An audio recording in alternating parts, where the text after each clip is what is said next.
Yes, what's going on, people? Welcome back to the channel and welcome to another edition of the Opposition Preview. First things first, guys, make sure you smash the like button, subscribe if you're new around here, and as always, leave your thoughts in the comments below.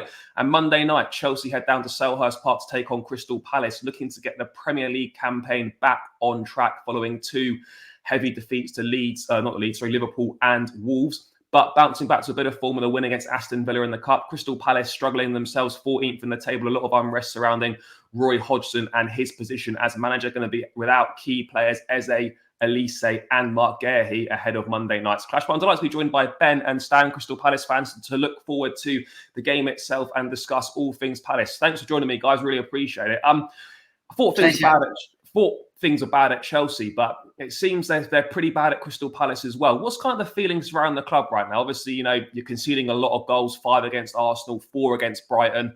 There's the scenes with players going over to like chat with the fans after the Brighton game. What's going on at the moment? Things don't seem to be too good. No, there's a big vibe for them wanting the management out and particularly Roy out. But I think there's a split. I think some people say it's the management that's to blame more so than Roy.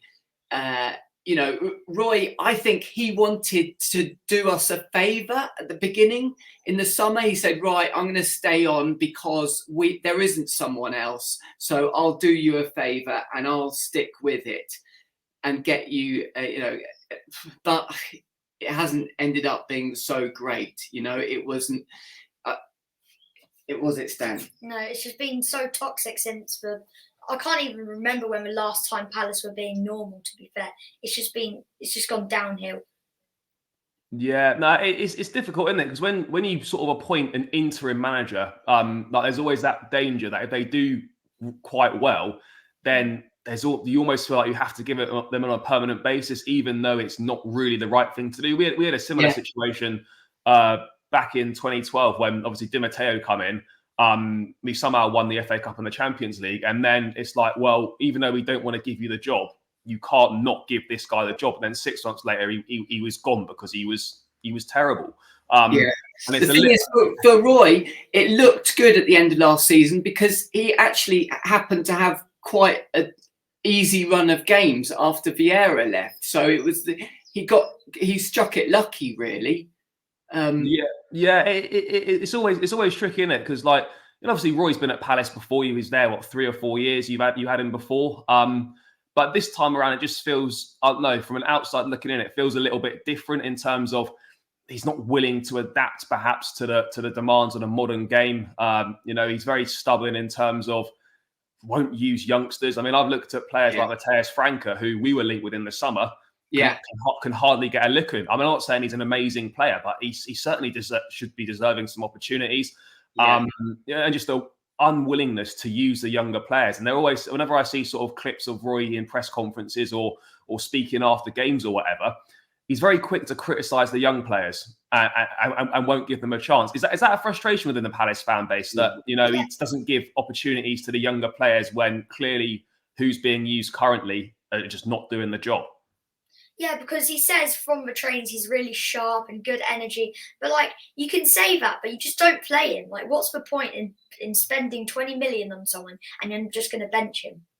Yeah, managers are strange, and particularly when you're struggling as well. Managers always tend to go for experience, even if it's not the right thing to do, because it's a safe thing to do. But I mean, you look at players like Franco. I think is a decent player. We were linked with him. Obviously. What's going on with Michael Elise? Because I think he's a phenomenal footballer, unbelievable player. He's going to be so good. But again, plagued by hamstring injuries, could have joined us in the summer. It didn't happen in the end. But then he's you're 3-0 down at Palace. He's on the bench. You're thinking you're not going to score 4 goals in that game. Why are you risking him? I mean, what's going on with how Michael Elise has been utilised at Palace in terms of? That just seemed like something that was so avoidable, and totally. Just chucked him on, and he's out for 2 months now. Bad communication there, wasn't there, between Elise, perhaps, who could have taken more responsibility for his injury, the medical staff as well, and Roy. They weren't sort of talking to each other, it seemed, and then they just slipped up, made a mistake, put him on the pitch, got him properly injured. So it's really frustrating. But also going back to Franca. You know, we went to the pre-season game of Lyon, and they brought Franca onto the pitch at half-time to introduce him as the star signing they had made. And the whole vibe of that was, look who we've got. Look who's going to deliver for us this season. And then it was like silence for the season. They didn't bring him on. It's like, why were you presenting him to us and interviewing him at that game, pre-season game, and then just not playing him? So it's been a frustration right from the start of the season that Roy just won't play the squad. He won't play the young. It's really frustrating, isn't it? Ozo against City was absolutely phenomenal when he came on. But like since that, he's barely played. And I just don't know what Roy is what's going through Roy's head, because like we've got such good talent, it's just we don't use it. Yeah, and then he calls us disrespectful as well, doesn't he? And spoiled. And it's like, well, Roy, you just he just sort of sleep talks his way through the press conferences, doesn't he? And I tell you what, last time we played Chelsea, I don't think Roy got out of his seat once the entire game. And we watched as Chelsea was switching it up and we're swapping in players. And Roy, it's like, Roy, are you here? Are you ill? You know. Parrish went down the tunnel at half time, and he's meant to be the owner. Like, why is he going down the tunnel? Yeah, no, I mean, yeah, it's a difficult situation. I mean, that game at Stamford Bridge was actually quite close in the end. I mean, we needed a last-minute penalty to get out with the 3 points. But I mean, obviously Monday night it's going to be a tricky game. Palace without, as I said, Elise, Eze, and Mark Guerhi, probably your three best players. How do you expect Roy to switch things up in their absence? I mean, obviously, I know you've not really got anyone of the quality to step up and replace the likes of Elise and Eze, but how do you expect Roy to set up with those absences? Do you think he will give the youth a chance, or do you think he'll find some sort of a way to not use them again? I think we're going to just use James Tompkins, really. It's going to be absolute shambles. We've got no tactics. I just think it's going to be even worse than Brighton and Arsenal.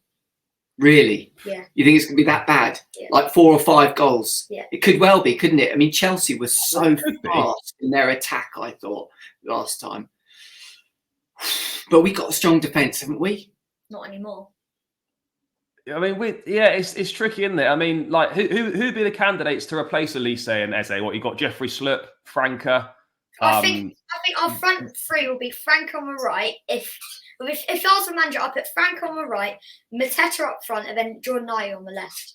But who knows with Roy? It could be Jeffrey Schlupp, Ayew, and Edouard or something. I don't know. Yeah, look, it's not. I mean, obviously, from my perspective, it's a lot less of a daunting task without the likes of Eze and Elise who make things happen. It very much feels like whenever I've looked at Palace this season, there doesn't really seem to be any tactics. It's like get the ball to Eze and Elise and then just hope that they do something. And if they don't, create the their whole magic. thing kind of falls apart. Yeah. But we've barely had any appearances with both of them playing on the same pitch. So, yeah, it's been very hard for Palace recently. We've missed out on a few of them because, like I say, we haven't been since that Everton game, 4th of January. So we've missed out on quite a few of their partnerships, haven't we, Stan? Yeah, but they barely had any. Yeah. No, I mean, obviously it's tough to replace that quality. I mean, are you looking forward to potentially seeing a debut for Adam Wharton, the midfielder signed from Blackburn? Do you think he'll go straight in? Yeah, I'd like to see Adam Wharton start. Yeah, definitely. Right. Because as we know, he was a star at Blackburn Rovers, so he's got to hope that Roy can put some faith in him. Yeah, he's got to, hasn't he? I mean, he looks a good player. I mean, I was at the game when we played Blackburn in one of the earlier rounds of the Carabao Cup, and he was kind of one that stood out. Looks like a talented boy, someone that will do well at Crystal Palace, but just needs to be given the opportunity. You know, you spent like 20 odd million pounds is not like a lot in this market, but you know, I'm sure Crystal Palace don't make that many sort of 20+ million pound signings, so it's quite a big outlay for a player like that. So you'd expect him to go straight back in. But I mean, how do you expect Palace to approach this game? I mean, I know this season it's been tough. You're conceding a lot of early goals as well. Do you think the key is to just try and get through the first 10, 15 minutes without conceding and then maybe try and build from there? Yeah, definitely, because it seems impossible for us not to concede within the first few minutes. Like we saw at Sheffield, we conceded straight away. We didn't even touch the ball. Like, that is poor. Against bottom of the league, that is really poor. Unbelievable. Yeah. Oh dear. I think the board want to make it known that decisions are being made, and we're just going to be moving Roy on as soon as possible, I reckon. Do you think he sees the season out? I mean, do you think like they're actively looking for like replacements right now, and like the reason why Roy's still there is because who they want is not prepared to come now? So do you think just somehow, as long as you don't get sucked into a relegation battle, Roy will just see the season out, and then you'll bring a new manager in the summer?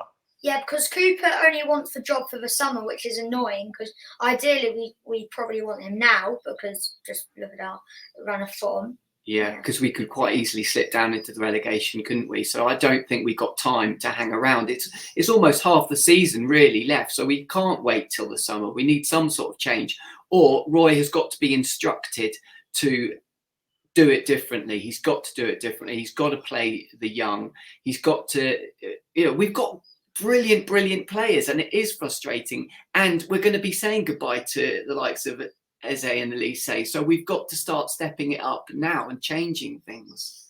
I mean, who would be your ideal replacement? I mean, obviously Steve Cooper gets linked with the job. I mean, Graham Potter's out of work as well. I mean, maybe he might be holding out for something of a bit of a higher caliber potentially. But I mean, is Steve Cooper sort of the choice amongst the fans, or what other names are kind of being touted around?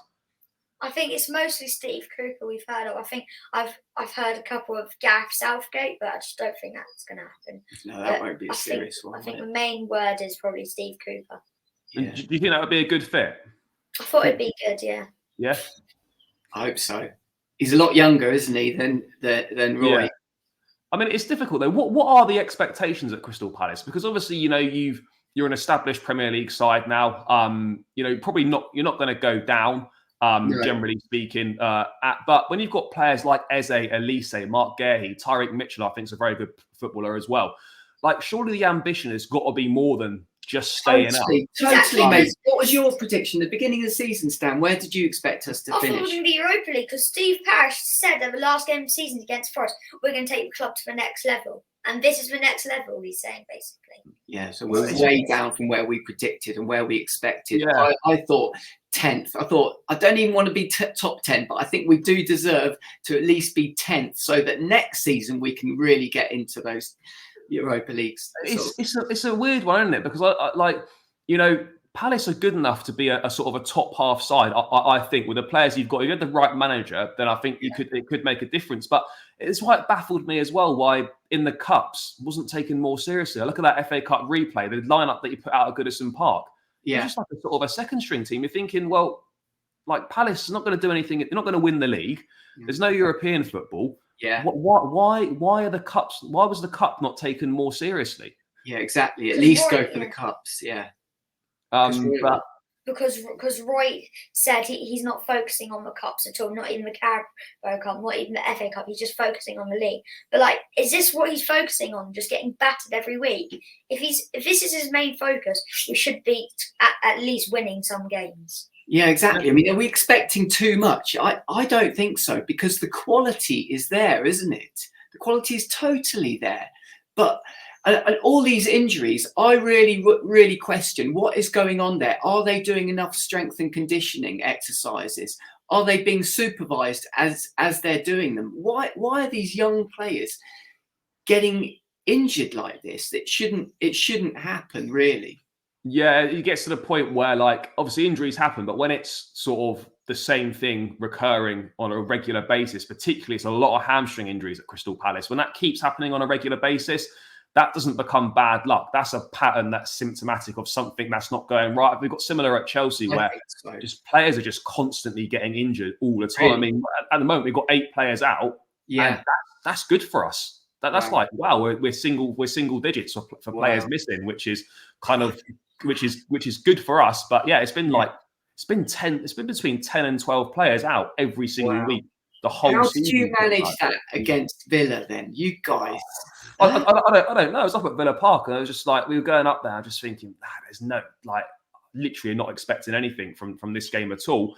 And then I don't know, it's weird. Like when you're like literally so desperate for a win, like the knives are out, people want the manager out. You know, things were bad after the Wolves game last weekend. Yeah. And then, like, you know, oh, he's maybe a game away from the sack or whatever, all this external pressure building. And then suddenly we just pull a performance of the season out from absolutely nowhere. But there's been so many false dawns at Chelsea. Like, you know, with the Man City game when we drew 4-4, we played really well. You're thinking, right, we're going to kick on now. Every time there's been a good performance and you think we're going to kick on, we don't. So this Palace game is really important. Look, there's no easy games in the league. Away games are tough. But as I said, without sort of your two creative outlets in Eze and Elise, this has become a little bit easier. I'm not saying it's easy, but it's definitely made the task that much easier for us. Yeah. But it just depends what Chelsea's going to turn up, because you could get a version of the side that turned up against Villa, or you get the version of the team that turned up against Wolves and was useless. So it's about Pochettino now sticking with that lineup, sticking with like trusting these young players and just allowing them to go out there and express themselves. But I mean, to round out, how do you see this game going on Monday? I mean, are you confident that you boys can get anything, or is it very much sort of a damage limitation exercise? Yeah, I'm not expecting. I'm expecting a loss, to be honest. I think Chelsea are now going to be on fire, and I think there's not a great vibe in the team. Palace, I can't see Roy changing. I think he's so weirdly stubborn on the back of his amazing career, but he's just not, I wouldn't say arrogant, but he's just resting on his laurels, and I just can't see him doing what is needed for us to get anything but a loss on Monday. If you were to lose, I mean, it's probably not unexpected, but I mean, what do you expect the atmosphere to be like at Selhurst Park? Because obviously, like, there's a lot of unrest.